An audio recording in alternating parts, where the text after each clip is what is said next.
Hi, today we're going to learn how to use VPN to stay secure and private online. Wow, this is a tough job. Just kidding. When you use NordVPN, all it takes is just a single click. See for yourself. Click, and you're browsing securely on public Wi-Fi. Click, your ISP can't see what you do online. Click, and you're in a different country. Well, virtually. Any device you have there, NordVPN has you covered. Everything else is just details. But if you care to know more, NordVPN has more than 5,000 servers all over the world. It protects your sensitive data with advanced encryption, shields you from malware and phishing sites, and keeps no logs of your online activity. Click link in the description and get 68% discount for your first order. Educating yourself in your medium. Contemplate the kind of painter you want to become. There are many different kinds of painting styles and mediums. 3 of the most popular mediums include oil, acrylic, and watercolor painting. Each of these mediums has a different effect on the canvas and conveys a different kind of atmosphere. Spend some time at your local museum observing these styles. Inquire with museum staff about the method and training that artists you particularly enjoy used. Explore different kinds of painting through art lessons at a community center or school for fine art. Stock yourself with painting supplies. Since you'll be painting all the time as a career painter, you should purchase high-quality supplies. These will ensure that you are able to produce the best possible work you can. General supplies you'll want to have on hand include brushes of various size, shape, and purpose, easels, paints, acrylic, oil, watercolor, palettes,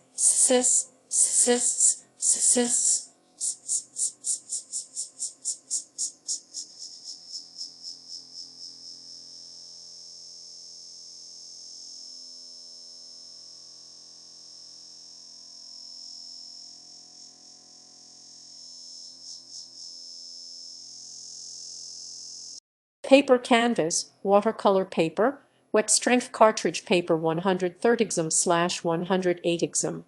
Learn to maintain your equipment. It's no secret that art supplies can be expensive.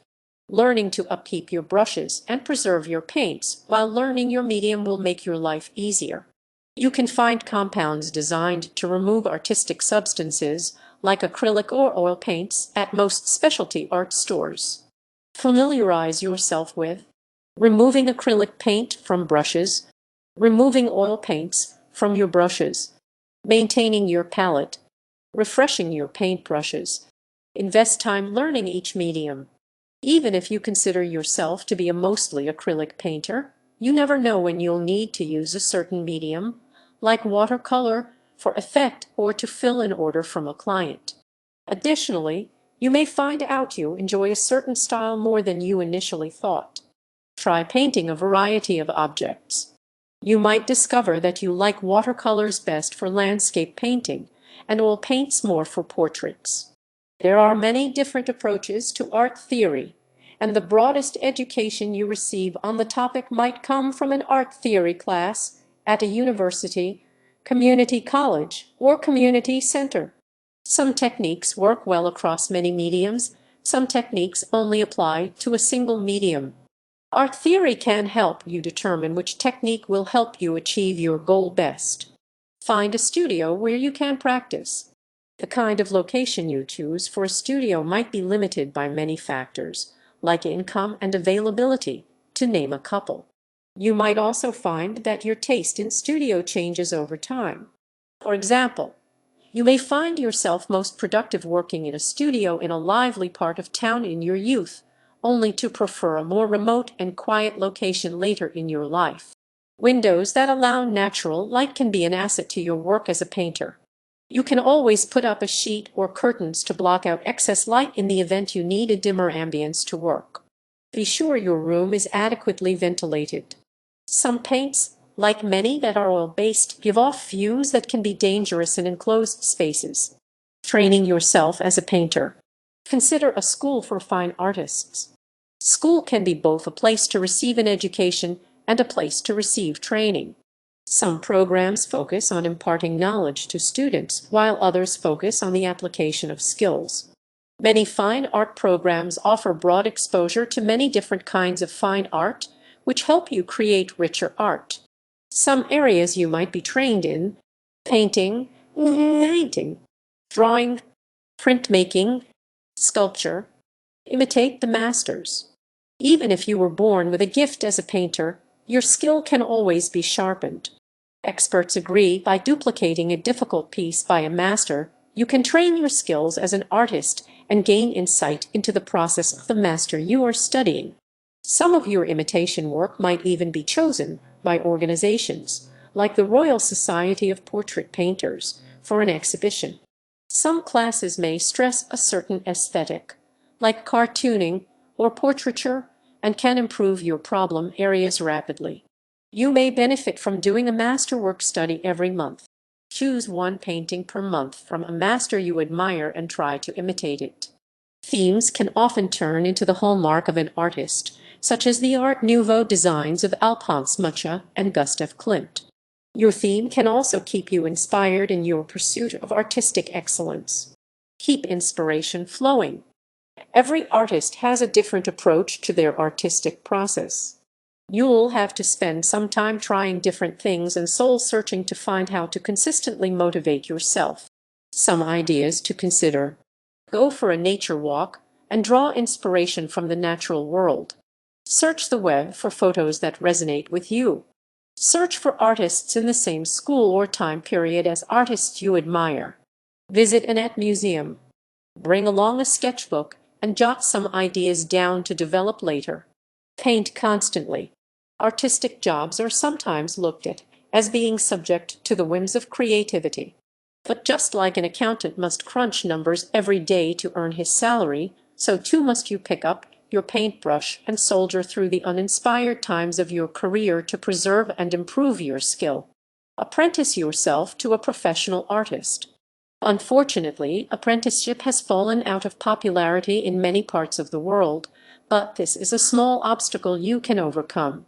Visit local artists and choose one that you connect with both personally and artistically. Then, trade your time or effort cleaning, stretching canvas, etc. for use of the artist's studio and her direction. Volunteer your time assisting the artist. She might not be able to afford to pay you, but while volunteering, you'll get an insider's look at her process and business model. Marketing your art for profit. Think of a profitable activity. This does not have to be the final goal of your art career, but should instead be something to keep you artistically engaged while paying the bills. For many painters, this translates to portraiture. Sign up to do 15-minute portraits at a local fair or outdoor event. You might also paint local or iconic scenes and print these on postcards. You could sell these online or to a local boutique. Fit to paint public art installations, like murals. Sell pieces to a local gallery. Make and keep connections. While you are going to school or during your apprenticeship, you will meet other artists, art collectors, or buyers, and other people associated with fine art. Make up some simple business cards with your information and exchange these with people who might be able to help you in your goal of becoming a painter. Brainstorm venues for selling. Once you've figured out the theme you are passionate about and the medium you prefer working in, devote time and thought to the people who will buy your art. You'll need to do some research, as every situation will be different for each artist, but you might look into the people who have bought your art in the past. What features do these people have in common, and how might you use that information to sell your art? Artists similar to yourself. Look at the business model of these people, who they are marketing to, and how they are marketing. Start a website. There are also hosted sites you might go through, like Etsy and Patreon, but having your own website can accomplish two purposes for you. First and foremost, you can include your portfolio and post pieces that are for sale, as well as a shopping cart feature for those who would like to buy your art outright. Secondly, your business website will give you more of a presence as an artist, making you look more professional to prospective clients. Open a gallery. It might be a while before you can afford to open your own gallery to sell your work, but you might be able to snag an exhibition at a gallery that focuses on new and emerging talent. These venues are frequently found in urban and semi-urban environments. Submit your art for review with the gallery manager. Schools can sometimes be a profitable place for you to start, or, in some cases, offer cheaper spaces for exhibiting the work of beginning artists. Treat your work like a business. Though many artists create work as a labor of love, you should still treat your work as a business. It is, after all, the thing you hope to make a living off of. Don't offer freebies unless for a reason, like for marketing purposes. Always treat your time and skill as a resource and make it clear you expect appropriate compensation for your efforts.